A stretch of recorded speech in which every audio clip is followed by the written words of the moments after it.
Vamos estudar um pouquinho agora sobre razão e proporção. Quando estudamos razão e proporção, temos que ver que sempre vai estar diretamente ligado, relacionado a uma determinada grandeza. Mas o que seria uma grandeza? É uma relação numérica estabelecida com o objeto, ou seja, é um valor a alguma coisa, algum número que vai estar relacionado a um objeto. E que número é esse? Um determinado tipo de conta. Eu posso medir um objeto, medir seu comprimento, a quilometragem. É um tipo de grandeza. Pesar, aceleração, velocidade, tudo isso são determinados tipos de grandeza. Aqui, ó, como medir a altura de uma árvore, o volume de um tanque, o peso de um corpo, a quantidade de pães, ou seja, tudo que eu posso dar um determinado valor a uma determinada coisa ou objeto, falamos que é uma grandeza. E razão e proporção está diretamente ligado a estas grandezas. Desta forma, uma razão, quando a gente está falando de razão, sempre vai estar relacionado entre duas grandezas. E a razão é sinônimo de divisão. Então, vai ser uma divisão entre duas grandezas. Por exemplo, se numa classe tivermos 40 alunos, 40 meninos e 30 meninas, qual a razão entre o número de meninos e o número de meninas? Quando a gente for fazer questões de razão, vai ser simples porque sempre vai ser uma divisão. Mas temos que observar a sequência dessa divisão. Quem vai ficar no numerador e quem vai ficar no denominador. No caso aqui, ele está pedindo a relação entre menino e menina. Logo, menino vai ficar no numerador e menina no denominador. Assim, gerando uma razão. E sempre uma razão vai gerar uma proporção. É o que a gente vai ver posteriormente. Neste outro exemplo aqui, um automóvel percorre 160 km em 2 horas. Qual a razão entre a distância percorrida e o tempo gasto? Simplesmente temos a fórmula da velocidade média aí. Distância dividida pelo tempo, que vai dar 80 km por hora. Outro exemplo aqui. Uma solução exige 5 gramas de soluto e 2 litros de água. Qual a razão entre soluto e solvente? Eu falo relação porque também pode aparecer, em vez do nome razão, apresentar o nome relação, que é a mesma coisa. Quem é o soluto aqui? O componente sólido, que seria 5 gramas de soluto e 2 litros de água, que seria o solvente. Então, 5 gramas dividido por 2 litros. E atento também nas unidades de medida, porque nas alternativas pode pedir quilograma por litro ou grama por mililitro, aí vai ter que converter as unidades de medida. Uma proporção é sempre uma igualdade entre duas razões. É por isso que, estudando primeiro a razão, para depois estudar a proporção. Por exemplo, meu carro faz 13 km por litro de combustível. Então, ele vai fazer 26 km em 2 litros, 39 km em 3 litros. Perceba que o valor aumenta proporcionalmente. Para eu saber se esse valor é proporcional ou não.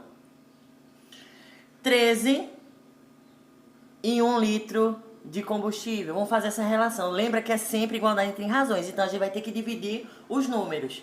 Sempre o primeiro número dividido pelo segundo. 13 dividido por 1 litro.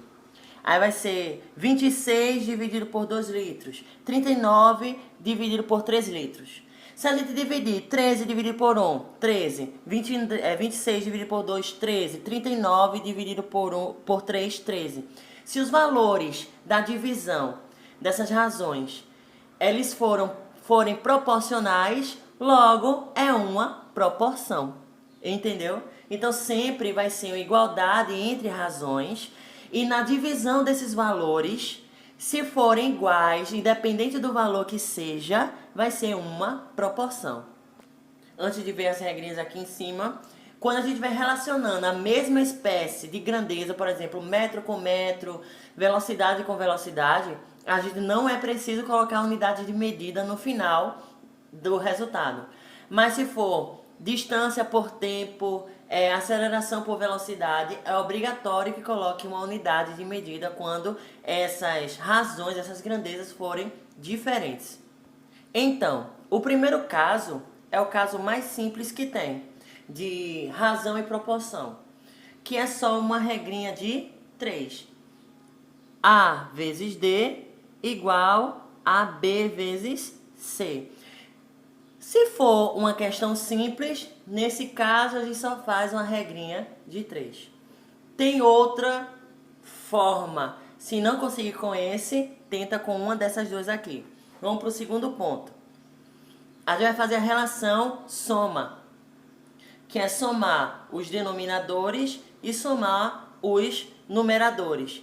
Se a questão estiver pedindo uma subtração, pode trocar essa soma por uma subtração. Ah, mas eu tentei do primeiro modo e tentei do segundo. Qual é o terceiro modo que eu posso tentar? Que a relação é A mais B, C mais D, repetindo os mesmos denominadores. Repetindo, A mais B, ou seja, numerador mais denominador, dividido pelo denominador, igual numerador mais denominador, dividido pelo denominador. Tem esses 3 casos que podem ser resolvidas as questões de razão e proporção. Se falamos de grandeza, temos que entender o que são grandezas diretamente proporcionais e grandezas inversamente proporcionais. Desta forma, grandezas diretamente proporcionais significa que se um valor aumenta, o outro também aumenta. Se um valor diminui, o outro também diminui. Exemplo, se aumenta o número de pães, também aumenta a quantidade de trigo para fazer esses pães. Se eu diminuo a quantidade de pães, também diminuo a quantidade de trigo para fazer esses pães. Se um aumenta, o outro aumenta. Se um diminui, o outro também diminui. Grandezas inversamente proporcionais é o inverso da diretamente, porque se um aumenta, a outra diminui. Se uma diminui, a outra aumenta. Por exemplo, se a velocidade do avião aumenta, o tempo de viagem diminui. Se a velocidade do avião diminui, o tempo de viagem aumenta. Prontinho!